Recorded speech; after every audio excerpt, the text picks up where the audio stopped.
Hello, I'm Jim Schaefer, the producer and host of Rip Rap, the academic book television program. My guest today is John Major, who is here to discuss the book he co-authored with Valerie Steele, China Chic, East Meets West. What a book. It's a smashing book, and we're going to try to work into the program some images from that exhibit at the Museum of Fashion Institute of Technology. And I think before we go any farther, we must also mention that Valerie Steele is the chief curator at the Fashion Institute and has organized the exhibit that's there. There's just a wonderful gathering and collection. But there is a unique thing about the book, and that is, as I understand it, it's the first book to explore the evolution of Chinese dress.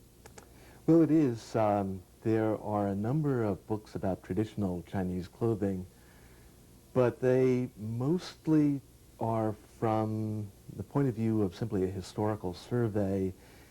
They take the point of view of a connoisseur, a costumier. They look at clothing simply as the objects over time, and most of them do not come up into the 20th century. What we tried to do in China Chic was to look at clothing in context and clothing as an exemplar of social issues and cultural values, so that we went from the early history of clothing in China and through the history of traditional Chinese clothing into the great controversies of the late 19th and into the 20th century about what clothing was appropriate for a modernizing China in which everything else in life was being transformed and clothing had to be transformed as well. And I think this is the only book that really takes that comprehensive sort of look at these issues. And John, here we're standing right here in the Fashion Institute of Technology's museum at the beginning that, as I understand it, Valerie organized as chief curator for the Institute. Yeah, Valerie's chief curator of the museum at FIT and was curator of this show, and the show came first. The book grew out of that, and this is the opening image of the show, and a wonderful juxtaposition of a Manchu woman's dragon robe from about 1850. That's on this side here. On the right. And then on the left, a dress by the contemporary Chinese-American designer Vivienne Tam, which takes the imagery of the dragon robe and prints it onto nylon mesh. So it's a kind of playful updating of this Chinese image into a modern dress.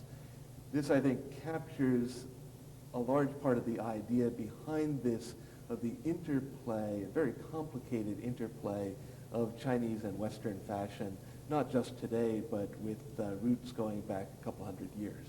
It's a smashing book. And what we're going to do for the first time with Rip Rap is we're going to also go into the other part of the museum here, in the other part of the exhibit, to take a look at some of the images, and we're going to try to work that into our program today. So we're going to see a really wonderful exhibition showing this interplay between West and East, and we figured that we had to do this because there was only one way to show you what this interplay was in terms of fashion. And we have French designers and we have Chinese designers who are also involved with creating some of these designs. Well, John, here we are in another part of the exhibit where there's these ceramic figures, and perhaps you can explain about them because they're also in the book. Yes, these are figures that were buried in tombs, and these are from the Sui and Tang dynasties from the 7th and 8th century A.D. And the point that's being made here is that even in very ancient China, there was fashion-oriented behavior. You can see that styles changed quite dramatically over the course of 150 years or so, from this high empire line of the Sui and early Tang through the very fanciful so-called goddess dresses, and Western influence, Western in this case from Central Asia, on the short tunic and trousers of young women who like to ride horses in China. And finally, in the middle of the 8th century, a radical change in ideal body type and in fashion to an older and heavier female beauty, so that the idea of fashion and real consistent style change within a social setting of wealth and status is not something that is simply Western and not something that emerged only in the last couple of centuries, as is often said. This is a phenomenon that already appears in China in the Tang. Before we went to the next room, John wanted me to show you the shoes that they have in the exhibit, because everyone thinks of Chinese women in the ancient times as having bound feet. So maybe you can explain these, some of them are rather tiny shoes. Yes, well, bound feet were an important element of women's dress for about 1,000 years. The fashion arose in the 10th century and lasted well into the 20th century as women wrapped the feet of young girls to prevent the bones from growing. The feet stayed very small. And the shoes, as you see, were made very beautifully to fit those tiny feet. The last dynasty of China, the Qing dynasty, was ruled by an ethnic group called the Manchus, and Manchu women did not bind their feet, but they wore these high platform shoes. So there was an immediate contrast in China during the 17th through the 19th centuries between Manchu women and Chinese women. One big issue of modernity as China entered the 20th century was about what should Chinese women wear, and the issue of bound feet was a very big part of that. It began to seem to a great many people that it was impossible to be modern if you had bound feet. And so the impulse to unbind feet was a big part of the impulse to modernize fashion in China in general. Now we're in the second room of the museum that has the exhibit of the Chinese and Western styles. And John, we have some more dresses, and some of these are designer dresses and adaptations. Right. This room takes us into the 20th century, and the interplay between China and the West in both directions. Start out with the red robe, which is a Manchu women's robe from the late 19th century. And next to it, the green skirt, which is an ethnic Chinese woman's skirt. Just as with the bound foot shoes and the platform shoes, distinguishing between Chinese and Manchu, there was a distinction between Chinese and Manchu dress. Chinese women wore jackets and skirts. Manchu women wore long robes, and both of those were to influence Chinese dress as the century wore on. At the same time, Western designers have picked up on the embroidery motifs, the round embroidered image of a dragon robe. And so we have Dolce & Gabbana, we have Todd Oldham, we have Amy Chan, all making versions of this Manchu woman's robe. And then behind here we have Yves Saint Laurent. Yves Saint Laurent, and these are very famous outfits. He did a series of Chinese and Mongol outfits in the 1970s that made a very big hit at the fashion shows then, and these are real classics of what you might call modern day chinoiserie.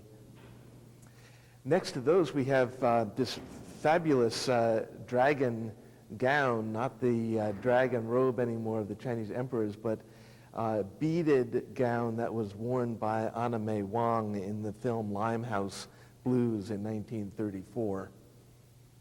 And what's the evening dresses by Travis Banton? The evening dress, well, the Travis Banton is the designer of the dragon gown that was worn by Anna May Wong, and behind that, the washed silk, red washed silk dress by Yo Li, who is another of the Chinese-American designers who are very influential in the fashion world now. And then down at the end of this, a collection of dresses that come from the 30s and 40s that show Chinese influence in very subtle ways, sometimes just the use of knotted closings or a coolie-style hat or embroidery work or a right shoulder closing of a dress. Designers picking up very particular Chinese motifs and applying them to contemporary Western fashion.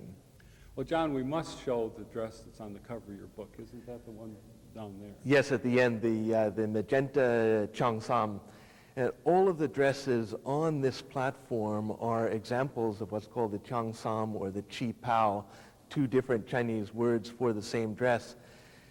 This is the dress that I think many people in the West regard as the quintessential traditional Chinese women's dress. And what is really interesting about it is that it is not traditional in the sense of being very, very old.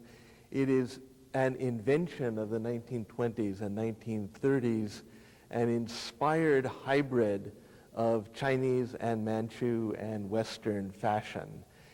And it was invented by designers, anonymous designers in Shanghai in the 1920s, and very rapidly caught on in Shanghai and other major cities, so that by the 1940s it had become, in effect, a new national dress for Chinese women.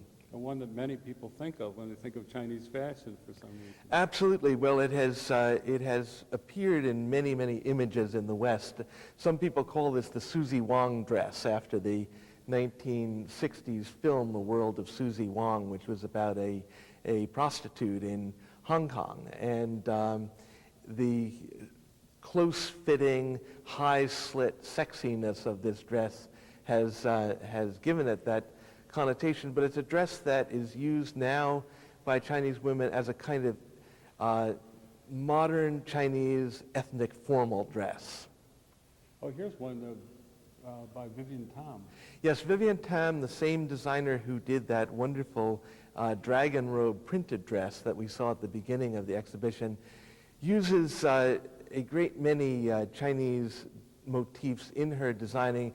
Here, silk that is printed with a bamboo painting in the old Chinese style and cut as a Chipao with the rather higher than usual hemline. Well, we would be remiss if we didn't include some of the what they call it, the Mao style. Yes. The Mao suit, of course, is the other vivid image that many people have of Chinese dress, particularly during the Cultural Revolution in the 60s and 70s, when hundreds of millions of people in China were all dressing in approximately the same way, in this blue tunic and trousers and cap. And during the 70s, that was picked up by a number of Western designers who admired the sort of proletarian simplicity of it. What we later found out is that this was not universally welcomed in China. There were people who wanted to have much more individuality and distinctiveness of dress, and when they no longer had to wear the Mao suit beginning around the late 1970s, they abandoned it for other styles. But it is something that remains influential in fashion, and we see on the right that dark blue-gray version of the Mao ensemble by Donna Karan, and then the vivid red modern take on the Mao suit by Shanghai Tang. So this is something that is no longer being treated with quite such reverence by designers looking for proletarian simplicity. It's just something that has entered the design vocabulary and can be played off as with many other things. And I see in the box on the platform, you've got some what, Mao medals? Mao badges, so-called, and you see the Mao suit there, the genuine Chinese Mao suit from the 70s. There is a Mao badge pinned on there, and during the Cultural Revolution, everyone wore Mao badges and carried copies of the Little Red Book of the selected sayings of Chairman Mao. It was really almost obligatory to arm yourselves with those to show your ideological correctness. Now we're going to take another look at some more contemporary fashions. And what do we have here, John? Well, this is another group of modern fashions grouped by theme in a way. We have Vivienne Tam's printed dress, printed with Guanyin, the goddess of mercy, and behind that some other ensembles that have beadwork and roundels that recall some of the beading and embroidery of earlier Chinese fashions. We have that marvelous outfit that is taken directly from the fanciful sleeves of a Tang Dynasty goddess robe. Just below that, Anna Sui's fake fur ensemble, which picks up on Mongolian themes, the riders of the steppe. And next to it, Jean-Paul Gaultier, his version of the Mongolian ensemble. And we have two very good designers taking a similar sort of vision of China and coming up with very different end products. I'm not sure that you would want to ascribe that simply to the fact that Anna Sui is Chinese American and Gaultier is not, but it's an interesting example of starting from the same premises and coming up with very different results. I really like the honest way. It's a beautiful outfit. Very subtle and very sensitively done. And we have the embroidered gown here. Yes, this is Christian Lacroix, an evening dress taken from the Changsam and very, very heavily embroidered, a truly spectacular formal dress. Valentino, a couple takes on Chinese dress, again with the cut and the embroidery. And then, okay, we better reorganize here indeed. Then finally, some Western designers doing variants on the Changsam, and some of them rather dramatic departures from the Chinese original style, but still recognizably based on the Changsam. You had that one evening dress here with even, you said it had a sort of a manila. Yes, a backless evening dress with Chinese-style embroidery on the bodice, and then the bottom of that gown recalling a manila shawl of the sort that were very popular in the West in the 1920s. And those manila shawls made in the Philippines, of course, are themselves an inspired hybrid of Spanish and Chinese techniques. Well, there's a couple of things that we were talking about this. One of them is the bound feet. Everyone talks about the Chinese and the bound feet. Well, yes, and with good reason, because bound feet were part of the image of femininity in China for about 1,000 years. Not in very ancient China. Women in China in 500 BC or in 500 AD had feet of natural size, but apparently around the end of the Tang Dynasty, sometime in the 10th century, dancers began to wrap their feet very tightly, rather as if they were wearing toe shoes. And the illusion of small feet was seen as very attractive.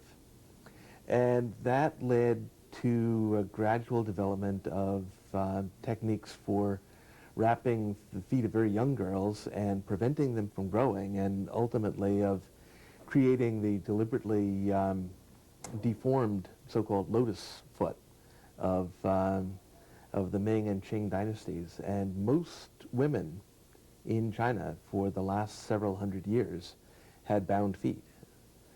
It's an extraordinary thing. It's something that most Westerners, I think, react to with great horror and say, how could people possibly have done that? I would guess that it has become a little bit more understandable in the last decade, when body modification has become routine, at least among young people in the United States, so that piercing, tattooing, and other sorts of permanent body modification are part of our landscape again. And from that point of view, foot binding is just a rather extreme sort of body modification. But it was there, and that was something that the Chinese had to confront in their modernizing process. Is it possible to be a modern society when half the population is semi-crippled with bound feet? And the answer that was settled upon is no, it is not possible. And so the anti-foot binding movement caught on, and women ceased to bind their feet and then had to figure out what they were going to wear on their newly large feet. That was a whole new issue. There's that other development, the Changsam, that isn't really, as I understand it, Chinese. It was something that came up and evolved, but... The Changsam is the what we think of as the classic Chinese dress, sometimes known as the Suzy Wang dress after the famous 1960 movie. It's tightly fitted, high collar, fastens down the right shoulder, generally with side slits. It's the dress that people think of nowadays if you think of women, say, in Hong Kong or in some other non-communist Chinese setting. The Changsam had very complex roots, and that's one of the things that we hope to show in this book and that Valerie emphasized in the exhibition at FIT. The Changsam is really a hybrid of three different styles. One is the long gown of Manchu women, the Manchu ethnic minority that ruled China through the Qing dynasty from the 17th century to 1911. One had to do with some design motifs from traditional Chinese women's clothing, and then the influence of Western fashion, which brought the lines of the dress close into the body, where Chinese and Manchu dress had been rather loosely fitting before. Suddenly you had this very form-fitting dress, which clearly is influenced by Western fashions of the 20s and 30s. And it emerged in Shanghai and very quickly caught on and became the kind of dress that Chinese women wanted to wear. And the great question was, what should Chinese women wear? That was very much debated by cultural leaders, by social reformers, by women, by feminists in the early 20th century. What should women wear? And it turned out that the answer was not something that was designed deliberately, but rather something that emerged from the design process, and that's the Changsam. One of the other elements in the exhibit and in your book is the role of young Chinese designers, like Amy Tan, is that right? Vivian Tam, Vivian Amy Tam, Chan, yeah. Anna Sui, Yeah. Han Feng, Yo Li. Yes, as the interplay between Chinese and Western design motifs continued in the 20th century, and as Western designers continually went back to Chinese design motifs, as had been true, of course, in the West for a couple of hundred years already, you had this constant process of looking to China as a source of design ideas. What's new in the last decade or two is the emergence of a group of very talented younger designers of Chinese ancestry, but working in the United States, who are turning to their own tradition in very, very creative ways, whether with the rather austere and architectural clothing of Yoli, or the sometimes whimsical printed fabrics of Vivian Tam, or the rather lush and extravagant outfits of Anna Sui. There are very different sensibilities, but they are all looking to some degree to their own Chinese heritage, and that adds a rich new note to this interplay of China and the West. Well, there's also, the Chinese fashion has not been ignored by, Yves Saint Laurent and others, and those are also in the exhibit. Oh, absolutely. And it's interesting to see that the things that were picked up by designers at various points mirrored the changes in Chinese fashion itself. One of the things that we've tried to do in the book, and that Valerie tried to do in the exhibition, was to emphasize very strongly that Chinese fashion, Chinese clothing was not static, either over the very long run or in short periods of time, as we would think of fashion change in the West. And so in the early 20th century, you have designers like Paul Poiret or companies like Liberty of London picking up on the Chinese and Manchu dress of the very end of the imperial period. In the 1960s and 70s, you have a number of designers looking at the Mao suit as an example of kind of proletarian virtue and translating that into Western design terms. And then After the death of Chairman Mao in 1976, you have a kind of opening up of the design vocabulary again. You have Yves Saint Laurent doing a couple of very well-known collections in the late 1970s that were very influential on Western fashion. You have people like Christian Lacroix and Jean-Paul Gaultier going to the Chinese imperial and more modern design vocabulary for ideas and inspiration. And so once you start looking for it, there is actually a great deal of Chinese presence in Western fashion. One question I've got, and it would seem to be the obvious one, is how did you start this particular project with China Chic? Well, it's something that Val and I had talked about for a long time, and it really is just a merger of interests and expertise. I spent quite a few years as a professor of Chinese history at Dartmouth, and that's my training is early Chinese history. Val is a cultural historian and historian of fashion, and over the years she has learned a good bit about China and is interested in Asia, and I have always liked clothes and have learned a good bit about the history of fashion. And so this collaboration is something that we had talked about for a long time, and then when she became chief curator of the museum at FIT 2.5 years ago, it was something that she was finally able to realize in a concrete sense. So the exhibition was one of the first things that she put into the lineup there, and then the book flowed from that. It has the feel and the look and the substance of a project that had been thought about for quite a long time. It is the product of a lot of thought and a lot of conversation, and it is genuinely a joint work. One of the things that we feel most pleased with about this book is I think that no one reading the book could tell which sentences and paragraphs were written by Val and which by me. We traded off a lot. We edited one another's work, and I think it really is a meeting of minds. Well, as I said, it's a smashing good book. As soon as I saw it, I said, that's just wonderful. It isn't also just a coffee table book. It isn't just beautiful, although it has certainly some gorgeous illustrations, but it has real intellectual substance, and it's making that point about the sharing. You know, it isn't just the West looking at the East or the East looking at the West. Well, thanks so much. And thank you for being on the program. Great pleasure. Thank you. Thank you.